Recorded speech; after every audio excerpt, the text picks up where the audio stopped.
अल्हम्दुलिल्लाहि रब्बिल आलमीन वल आक़िबतु लिल मुत्तक़ीन नबीना मुहम्मदिन व आलिहि व सहबिहि अजमईन अम्मा बाद अऊज़ु बिल्लाहि मिनश शैतानिर रजीम बिस्मिल्लाहिर रहमानिर रहीम अल्लज़ीना हुम फ़ी सलातिहिम ख़ाशिऊन। नाज़रीन इकराम, नमाज में ये गलतियों का सिलसिला जो हम लोगों ने शुरू किया है, इंशाअल्लाह इसको इख्तिताम तक पहुँचाने की कोशिश की जाएगी। अल्लाह ताला हमें इसकी तौफ़ीक़ अता फ़रमाए।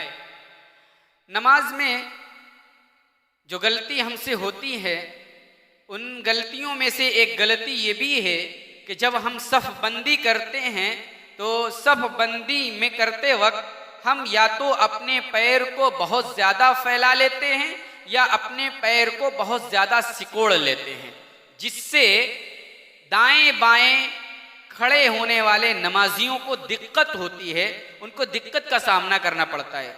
जबकि हमारा तरीक़ा सफ़बंदी में ये होना चाहिए कि बिल्कुल सीधे खड़े हों और उतना अपना पैर फैलाएं जितना हमारा कंधा चौड़ा है। जितना कंधा चौड़ा है, इस कंधे के लेवल में आप अपने पैर को फैलाएं ताकि दूसरे नमाजी को भी दिक्कत ना हो और हमारी नमाज में हुस्न पैदा हो जाए। हम ऐसे फैलाएं जैसे इंग्लिश में एच होता है, एच फॉर हेन, इस तरह से एच बिल्कुल सीधा होता है, कहीं से टेढ़ापन उसके अंदर नहीं होता।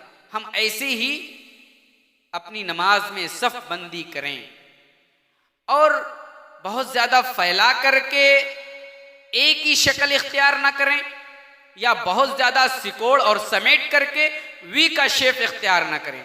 ना तो नमाज में सफ़ बंदी करते वक्त ए वाला शेप, ना तो वी वाला शेप दुरुस्त है। अगर ऐसे ए वाला शेप करते हैं तो हमारे दोनों पैर फैले हुए होंगे और ये ए का शेप बन जाएगा, और अगर हमारे दोनों पैर सिकुड़े हुए हैं, सिमटे हुए हैं, तो ये वी का शेप बन जाएगा। और ये दोनों तरीका दुरुस्त नहीं है, बल्कि वही तरीका जो एच वाला तरीका है, इसी तरीके को अगर अपनाते हैं तो हम बिल्कुल सीधे खड़े भी हो सकते हैं और किसी को तकलीफ भी नहीं दे सकते हैं, और हम अपने जिस्म के चौड़ाई के मुआफिक अपने पैर को फैला सकते हैं।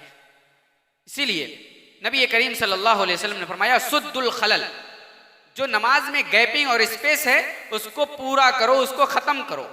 तो नमाज में स्पेस भी ख़त्म ऐसी सूरत में हो सकता है जब हम अपनी सफ़ को एच की तरह बिल्कुल सीधा और अपने जिस्म के मुआफिक, जिस्म के बराबर, कंधे के बराबर पैर फैलाएं, तो ये हमारी सफ़ में दुरुस्तगी होगी और सफ़ के अंदर हुस्न पैदा होगा और हमारी नमाज के अंदर हुस्न आएगा। अल्लाह ताला हम सबको सफ़ बंदी का ख़ास एहतमाम सुन्नत नबवी पर करने की तौफ़ीक़ अता फ़रमा। आमीन। अस्सलामु अलैकुम व रहमतुल्लाहि व बरकातुहू।